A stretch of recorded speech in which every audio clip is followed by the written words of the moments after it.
Hello everyone, my name's Vít. I'm Czech, English and Japanese interpreter in Prague in Czech Republic. And today I'm making an introductory video for my website, but it will be probably boring to just talk about myself. So let's use this opportunity. We have a beautiful autumn day. It's very sunny. Unfortunately, we also have COVID in Prague, but let's use this opportunity and I'll show you some touristy places without tourists. Yay! But before I show you the Prague Castle, I will make a short detour and take you to a spot with an amazing view of Prague from above. The terrace in a small vineyard under the Strahov Monastery, which by the way has the most beautiful library in the world. We're here! Beautiful, isn't it? And it's free and it's almost on the way from the Bohotelec tram stop to the Prague Castle. You can take tram number 22 to Bohotelec. And in spring you can see all these trees below us blossoming beautifully. Now we're walking to the Hradčanské náměstí Square. I'm taking my favorite shortcut, but if you do not fancy stairs or if you're claustrophobic, you'd better go back to the main street. And we're here. Hey, am I the only one person here? Oh good, I can see some people over there. So we've arrived to the Prague Castle. Right behind me you can see the main gate. There are two guards, and usually this place is full of tourists. It's packed. There's a long queue of tourists waiting for the security check right over there, and usually it takes about like 20 minutes in the high season, but now there's no one. It's empty. If you want to become a castle guard, you have to be in perfect health, no visible piercing or tattoos allowed, you have to be between 178 and 188 centimeters tall. Nice, I'm in. I've tricked the guards and sneaked inside. Just kidding. I just passed the regular security check at the small entrance for tourists. Prague Castle is also the office of our president. You can see the presidential flag up there. This means the president is in the country. They started the security checks shortly after some guerrilla artists climbed some scaffolds and replaced the presidential flag with big funny red shorts. I'm sure the timing is just a coincidence. Just saying. Some parts of the castle are over 1,000 years old. And you know kings and Holy Roman emperors, right? They want to be remembered and make a mark in history. So they build stuff. They kept adding more and more new structures. And all of a sudden, they ended up with the largest castle complex in the whole world. Wow, look at this. It's the St. Vitus Cathedral. Now behind me you can see St. Vitus Cathedral. Vitus is Vít in Czech, so I suppose they must have named it after me. The construction of the cathedral started more than 600 years ago and finished in 1929. It is the most important Czech religious building. The Czech crown jewels are safeguarded there, and also the tombs of the Czech kings can be seen in the cathedral's underground. There's a small free zone inside, but in order to see the rest of the cathedral's interior, you need to purchase a ticket, which also includes the entrance to the old royal palace, the Golden Lane and the Church of St. George. The courtyards and other exteriors are free of charge. You could spend hours exploring the castle. Normally, you'd pass through the Golden Lane and exit the castle via Eastern Gate. But I will skip the Golden Lane and go straight to the Prague Royal Stairway. This is another favorite place of mine. The Royal Stairway offers a breathtaking panoramic view. Prague is called the City of 100 Spires. I think you can see why. Next stop, Charles Bridge. You can imagine your favorite music playing in the background while we're walking.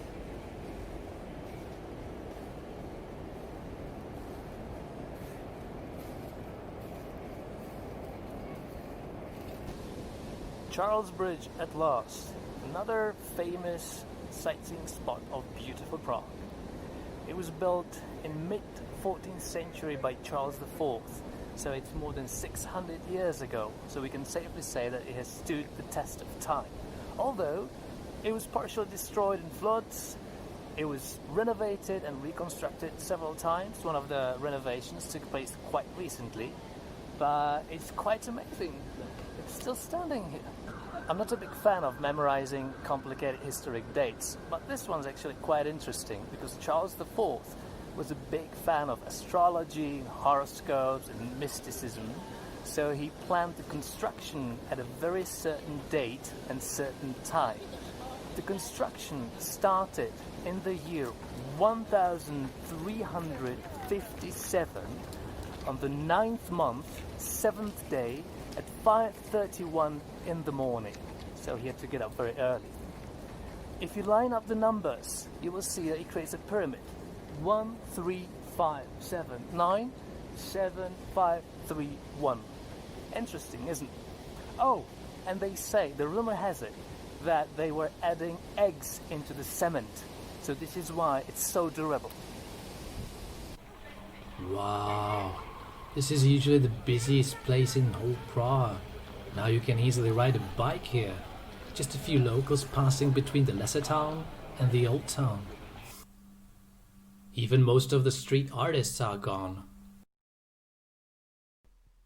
The bridge is 516 meters long and there are 30 Baroque statues lined up on the sides of the bridge. If you count less than 30 statues, don't say that Vít lied to you. Some of the statues are often being renovated. By the way, can you imagine that in the past, cars and even trams were running on the bridge? Right, back to the statues. Probably the most famous one is the statue of Jan Nepomucký, or Johann from Nepomuk. He was arrested, beaten up, and then thrown tied up to the Vltava River from Charles Bridge.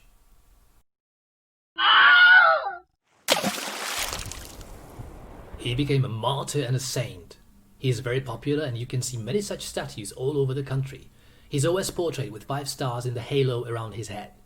The popular version of the event says that he refused to divulge a secret the Queen told him during a confession, but the truth is that he was a victim of power struggle between the King Wenceslav IV and the Archbishop. People touch poor Johann's image for good luck, but in COVID times, I'd rather play it safe.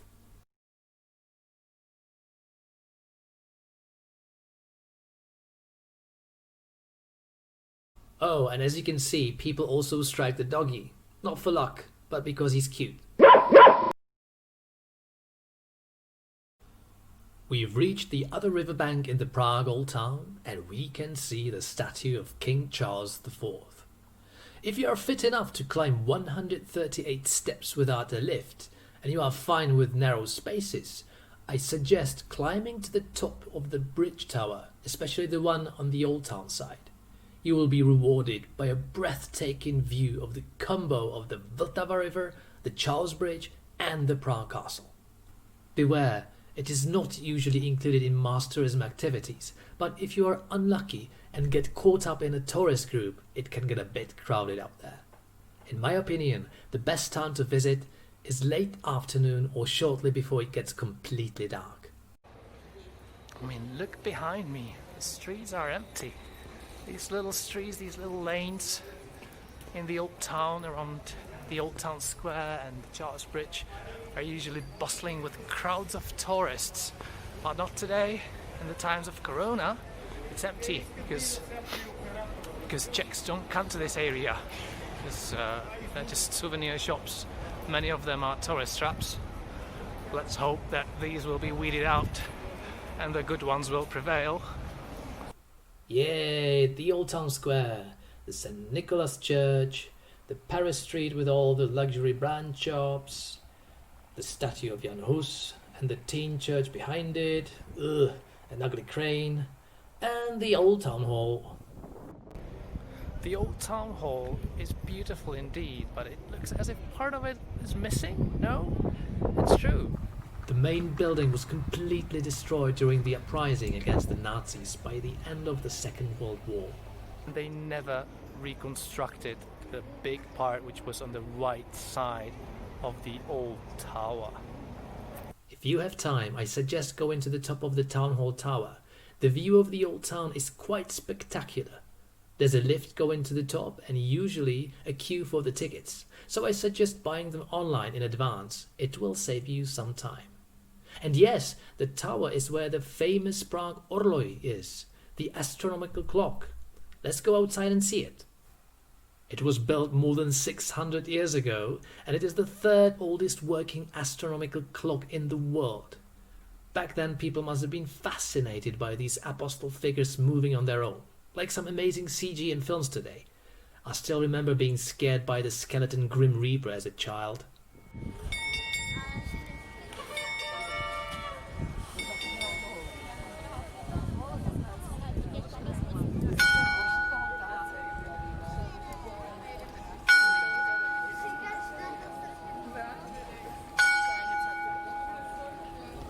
This view without a crowd of tourists waiting for the Orloj is very rare. Enjoy it. So this is the end of the brief tour of touristy places in Prague without tourists. I hope that you found the video useful and that you, my mom and the other 5 people who watched it enjoyed it as much as I enjoyed making it. If you come to Prague and have only a few hours for sightseeing, you can follow in my footsteps and see at least these 3 must-see highlights. But if you can spend more time here in Prague, I recommend 2 full days.